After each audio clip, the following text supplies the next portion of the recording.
What's going on, guys? I'm Icy Rhythms. Welcome back. We're going to talk about the $90 video game. There have been discussions for the last several years as to whether or not video games should cost more than the typical $60 to $70 price range. Me personally, I don't feel that games should have ever gone beyond the $50 price point. I just think it was a really good sweet spot, and I feel like the less your game is, the more likely people are to buy it if it's of a high quality. I'm sure many of you feel the same.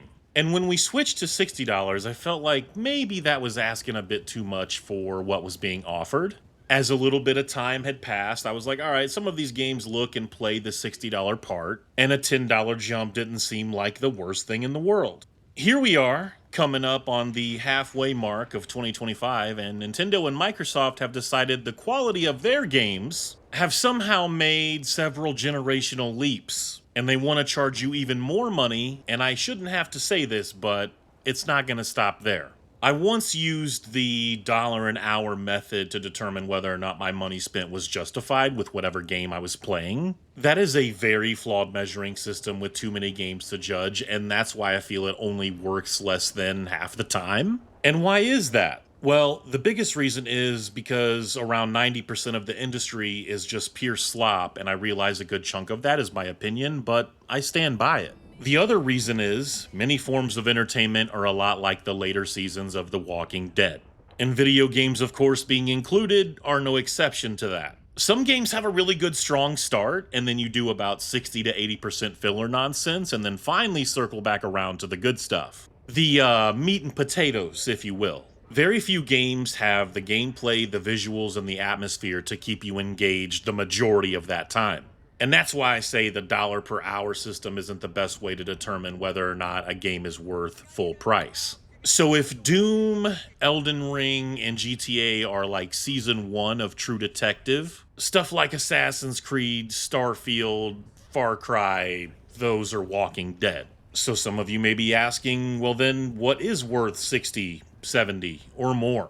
A very small handful of games, and that's the reality for me. I think a lot of us can agree that you know when a game is truly worth every cent when you come back to it more than a handful of times. You don't always come back to necessarily beat it for like another 15, 20 hours or so, but you enjoy coming back, getting that awesome feeling again, playing for 4 or 5 hours, and then putting it back down. Now, I've personally beat stuff like Resident Evil 4 and the Dead Space games at least 10 times each, and those are just a couple of examples. Those are games that I personally consider worth full price and wouldn't mind paying 80 or 90 if I had to, not trying to say that they should, but it's because I know I'm going to get all kinds of fun with that time that I've spent. Then you have an incredible game like Elden Ring and its expansion content. I think I've spent around 240 hours in Elden Ring. I beat it, I loved it. Unfortunately, the time invested to go back and keep beating a game like that over and over is a very big ask for someone that works full time and enjoys playing other games.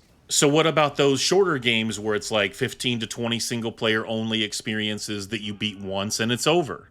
Okay, did you keep returning to that game? Did you play it more than once? Was it even more fun to beat it a second and third time? Did the addition of New Game Plus make things all that much better for said game?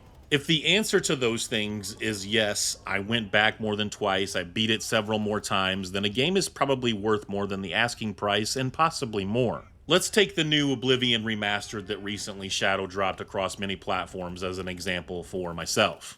I've only done some of the opening parts of the main quest, a few side quests, a little bit of exploring, and completed the Thieves Guild, and I already have close to 35 hours. I've barely scratched the surface, and I already feel like I got my money's worth. But it's because I also know that I'll likely drop another 35 hours into it before it's all said and done. I mean, we've all played games where it's like, man, I put 110 hours into this. I really like this game. I got my money's worth. Did we really, though? How many of those hours that we spent playing that game were worth it? How many of them were absolutely amazing?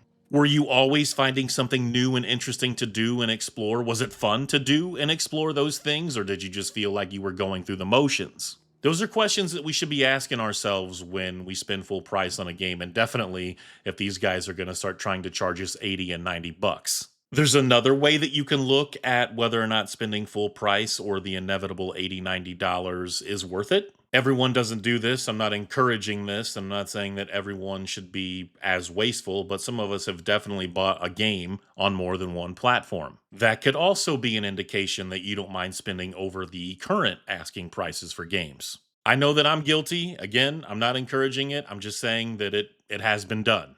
One of the other biggest problems is that it's not that there aren't great games that deserve full price or more. The bigger issue, in my opinion, is that there are so few of those games, and the industry will try to move forward by charging more than $70 anyway. It's just a bunch of slop, and the $20 game becomes the $30 or $40 game. The $50 game becomes the $60 game, and so on. Where does it end? The industry has put us in a position where we're going to have to start asking very serious questions, or they're just going to keep doing things like this. Let's say I can understand why something like tariffs may increase the price of hardware products. Okay, cool, but explain to me why the software is going up in price. If the industry's counter to that is because the cost of development is ballooning, then we have to ask, how is that our fault? There are so many games that a lot of us can point to and say, I only paid $35 or less for this and got way more out of it than a lot of this $70 slop.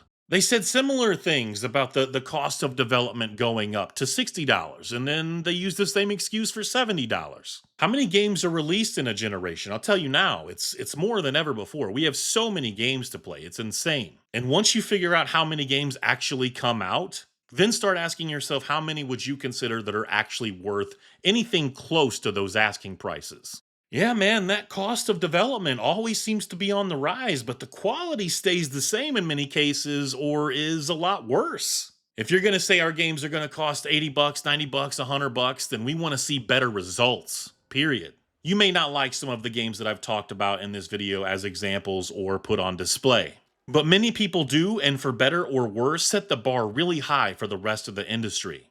We know that every game can't be a Last of Us 2, a Red Dead Redemption, a Zelda Breath of the Wild, a Baldur's Gate 3. It's not like these billion-dollar corporations don't playtest and have focus groups that research all of this stuff anyway.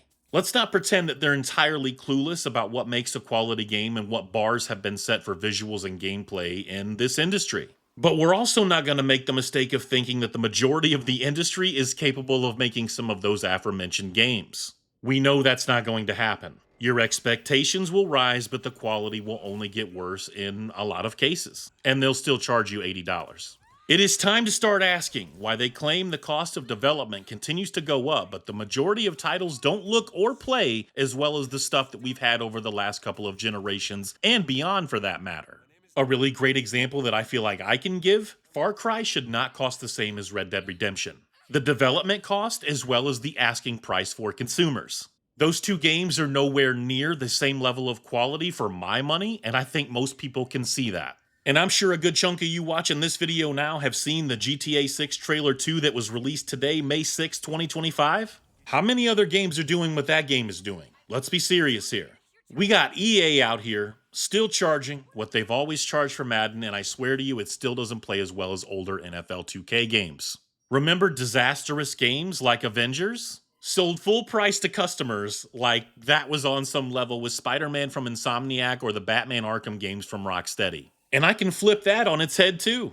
I refuse to believe that Rocksteady saw the final result of something like Suicide Squad and said, yeah, this is a $70 game and it absolutely lives up to the standards we've set for ourselves. A lot of that had to do with the publishing, but it doesn't change that the suits at these companies don't fully understand the research being done by those working for them. Yeah, sure, charge $70 for it anyway. It has the Rocksteady name and Batman is in the game. Now the Rocksteady name means very little. Great job. That was just bad business all around.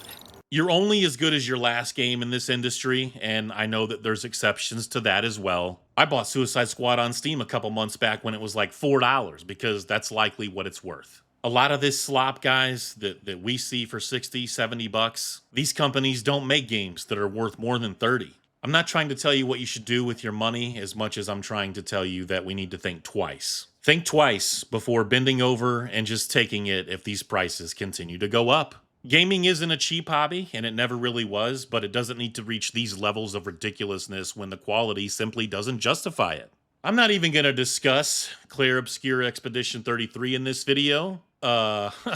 We know I could, and it also hits that $50 sweet spot I talked about. I'll keep that one in the back pocket for now and use it for another video. That's my take. I would like to hear yours in the comments section. You guys have a good one. Take care.